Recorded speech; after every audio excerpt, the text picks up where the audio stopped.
So we have already talked about the work required to take a particle from position 1 to position 2.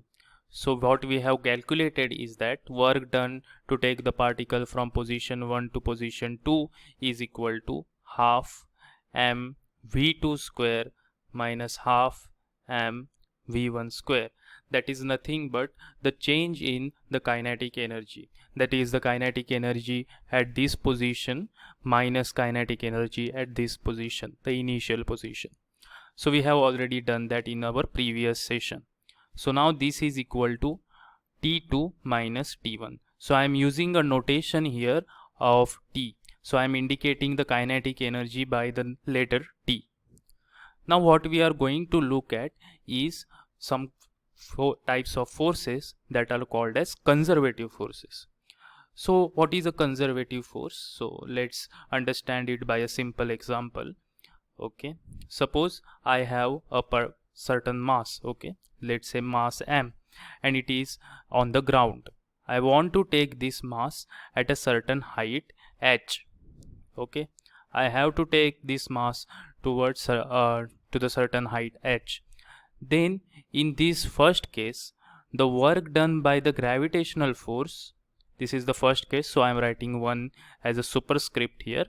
So this work done by the gravitational force will be force of gravity into h, but with a minus sign. Why minus sign?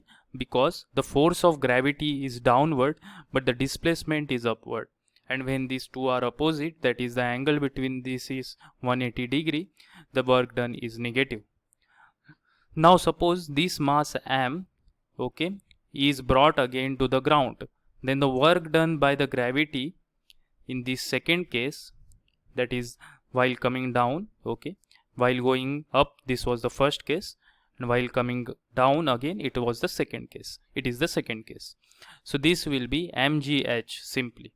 Why mgh? Because force and the displacement both are in same direction, so the work done will be positive.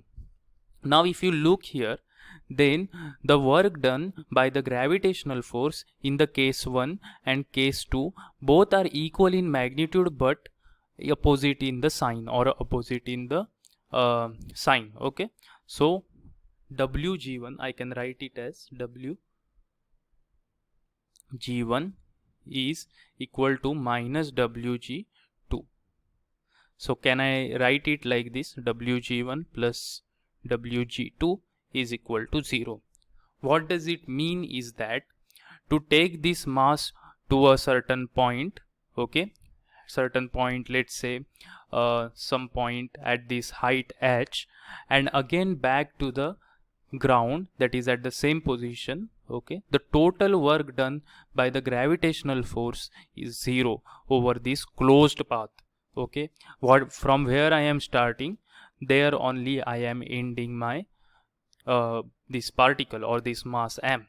So this over a closed path, this work done is 0 by this gravitational force, and hence the forces which are true for the forces for which this is true are called as conservative forces. Conservative forces. Okay, and thus gravitational force is a conservative force, because for the gravitational force the work done over a closed path is 0. So gravitational force is a conservative force. There is another example, okay, we will see.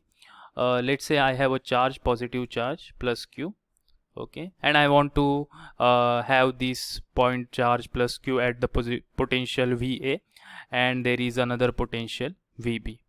Now there is a potential because potential difference, suppose, that means VA suppose is lesser than VB. So VB is greater, okay, that means the electric field will be there in this direction. The electric field is in the opposite direction as that of the increasing potential. So potential is increasing towards right, means the electric field will be towards left. Now if I have to take this positive charge plus q from this point A to point B, then in that case, here let's say this is the first one, let me change the color of the pen. So let's take red. In this first case, what is happening? The work done by the electrostatic force, okay, by the electric field, okay, the work done by the electrostatic force, okay, will be W A B is equal to, now when I am taking this positive charge, okay, to from A to B, the electrostatic force is opposite in direction, okay, so this will be Q times VB minus VA. Why VB minus VA? Final potential minus initial potential into charge. But the force of electrostatic is towards the opposite direction as that of the displacement, so it is negative. Okay. Now if I have to take this again, this charge from point B to point A in the second part, okay, this second one. Let me again change this color. Let's choose green. If I have to do it again, that means the work done to take it from B to A will be, now the direction of the electrostatic force and the displacement will be same, so I will write it as plus Q VB minus VA. So note that these two works are done by the electrostatic force. So now your WAB, you can see, is equal to minus of WAB. Now WAB, sorry, not this is WAB, so WAB is the minus of WBA. So WAB plus WBA is equal to 0 again. So the work done by the electrostatic force over a closed path is 0. Okay, thus electrostatic force is also a conservative force. Electrostatic force is also a conservative force.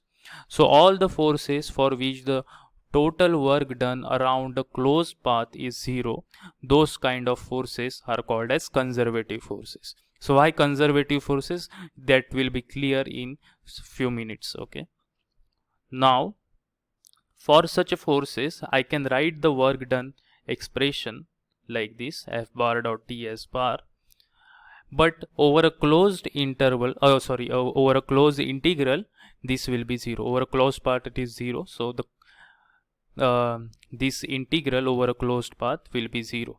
So this is true for the conservative force. So now there is a theorem that tells us that if these, for such conservative forces, I can write these forces as the gradient of some scalar function. Okay, so scalar function of the position vector. So this is minus del bar V of r bar. So let's see F1 component, let's say Fs. So this is Fs. This will be equal to minus del V by del S. Minus del V by del S. Now if I find out the integral of Fs ds, okay, from point 1 to 2, okay, from point 1 to 2, and again I am finding this 1 to 2, because Fs ds will be minus dV. So Fs ds from 1 to 2 is nothing but the work done from to take the particle from position 1 to position 2, but this is equal to minus of V with these limits. So this will be minus of V2 minus V1. So V2 is the potential at position 2 and V1 is the potential at position 1. So now W12 will become minus of V2 plus V1. But we have already shown that W12 is nothing but T2 minus T1. So now if I equate these two, what I will get? T2 minus T1 is equal to minus V2 plus V1. So this will be T2 plus V2 is equal to T1 plus V1. So some rearrangement I have done. I have taken V2 towards left and I have taken T1 towards right. So as a result, what I get is that in the presence of conservative forces, the total energy, that is the sum of the potential energy and the kinetic energy, is conserved. So this is the conservation of energy theorem. Conservation of energy. So the conservation of energy will be only true if this statement hold, because if this statement holds, that means the force that we are talking about is a conservative force. Okay, so hence this is a conservation of energy only in the presence of certain types of forces. Okay, so that's why these forces are called as conservative forces, because for such forces only the conservation of energy is true. Okay, so that it is the reason why they are called conservative forces.